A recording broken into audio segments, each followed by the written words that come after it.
C'était la météo sur France 3 avec CMMA Assurance, champenoise depuis 1774. Dans Ici et pas ailleurs, direction ce soir Bourg dans les Ardennes où nous retrouvons Sandra Julien. Les images sont signées Yves Biron. Bienvenue à Bourg. Pourquoi ici et pas ailleurs? Pour vous présenter une artiste qui a fait du cocon le thème principal de son travail. Cynthia Dormeyer est graphiste peintre. Elle utilise le numérique dans sa peinture et ça donne ceci.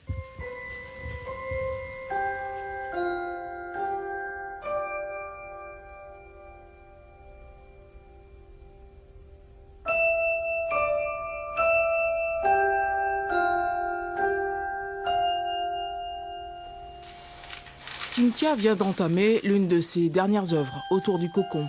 Elle peint à l'instinct de temps en temps et ce qu'elle recherche dans l'exercice, c'est la surprise du résultat. Quand je fais pas de croquis, que je me lance comme ça, c'est un petit peu l'inconnu.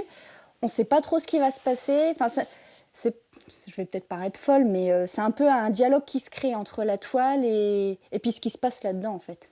Et puis là-dedans, parce que c'est pas peindre uniquement avec sa tête, c'est aussi peindre avec ses émotions puis son cœur. Aujourd'hui, un cycle s'achève. La jeune femme a le sentiment d'avoir fait le tour du cocon depuis cette révélation. Donc pendant mes études d'infographie, j'ai découvert une structure en bois en forme de cocon dans les arbres. C'est un restaurant, c'est un groupe d'architectes qui avait créé ça. Et j'ai trouvé ça mais génial, le coup de cœur absolu.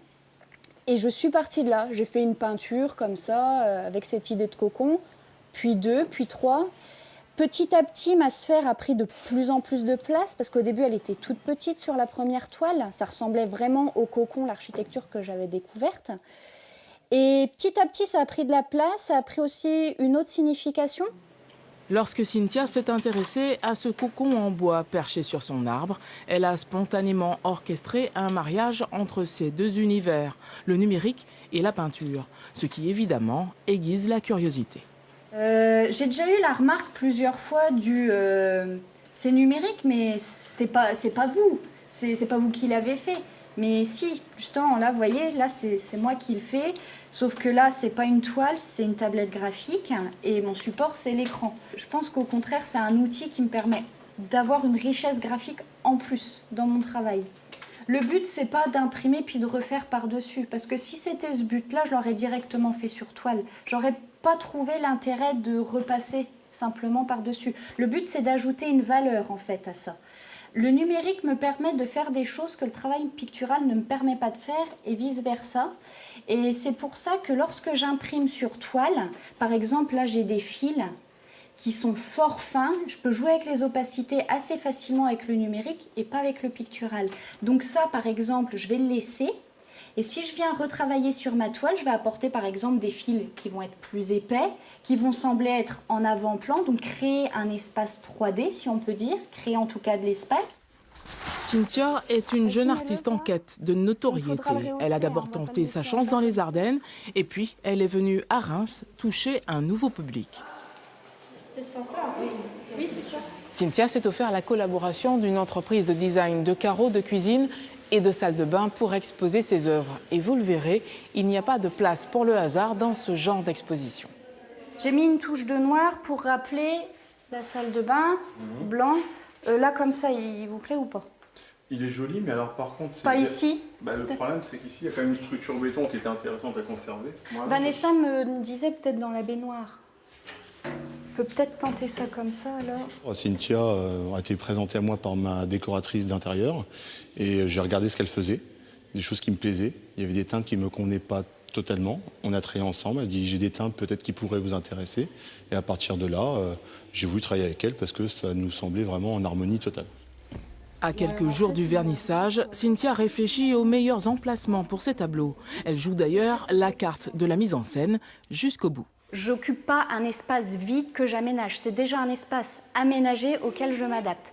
Et ça, c'est une nouvelle expérience qui me plaît beaucoup. Je me disais, alors il faut savoir où on va le placer, il faut que ce soit complémentaire, que d'une part les tableaux soient mis en valeur, qu'ils se situent quand même au bon endroit, au bon éclairage.